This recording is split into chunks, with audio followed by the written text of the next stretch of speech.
Euzubillahimineşşeytanirracim. Bismillahirrahmanirrahim. Sallu ala seyyidina Muhammed. Sallu ala tebibi kulubina Muhammed. Sallu ala şefii zunubina Muhammed.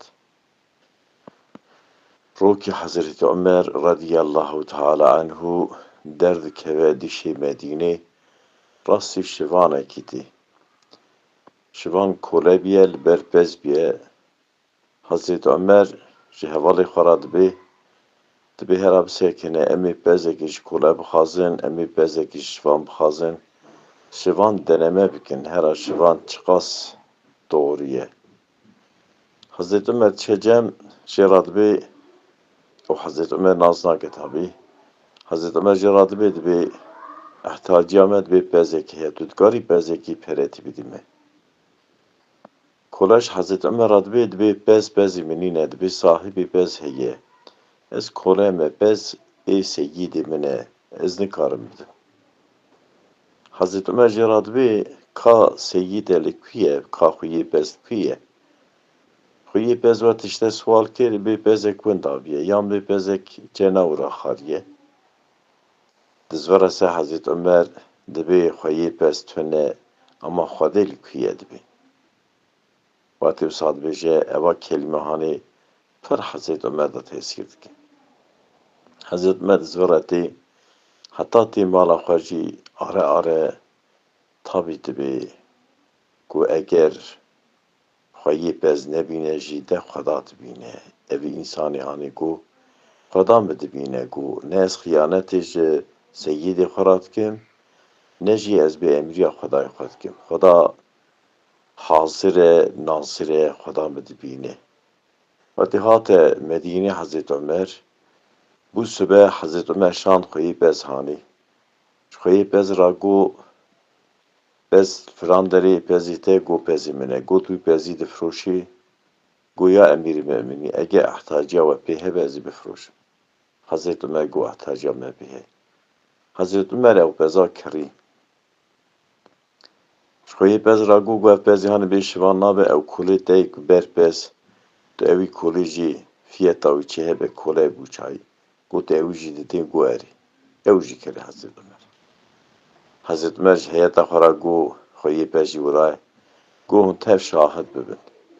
Min hem kule azad kir, hem kule vê saetê şûnda serbest e, hem jî ev bezê hanê me kirî, eva beza tev bezê kule. Her ji kule ra bêje. Paşê Hazreti Ömer zêverî ser heyeta xwe got mize bike însan zemanê durist be, evî kuleyê hanê wisa durist bû, ne ji seyyidê xwe ra xıyanet kir, ne ji Xwedayê xwe bê emriya Xwedayê xwe kir.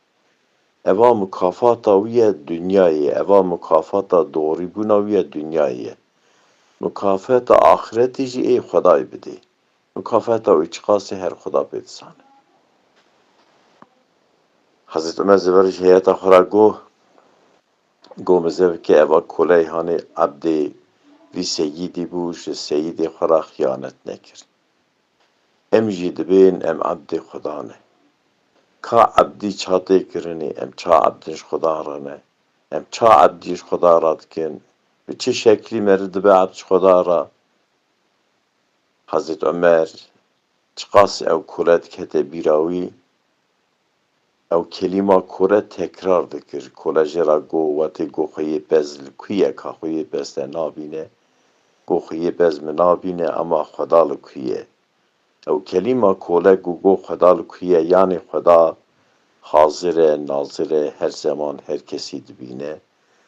Duhe bi bekçî Xweda, duhe memûrê Xweda li ser milê Mervan e. Her adıma meriv davêje ew ê qey dikin. Her xeberdana devê meriv derdkeve ew ê qey dikin. Her plana qelbê meriv ra derbas be ew ê qey dikin roja qîyametê. Tev derdkeve qarşî meriv, tev derdkeve qarşî meriv tek tek dibîne. Mize bikin doğrîbûnê da çiqas fayde heye. Evî kuleyê hanê ku seyyidê xwe ra doğrî bû, hem ji kuletî xilas bû, hem ew bez tebû nesîbî wî. Xweda me ji riya heq, ji riya doğrîbûnê ayrılmış neke. Selam û rahmeta Xwedê ser we teva be.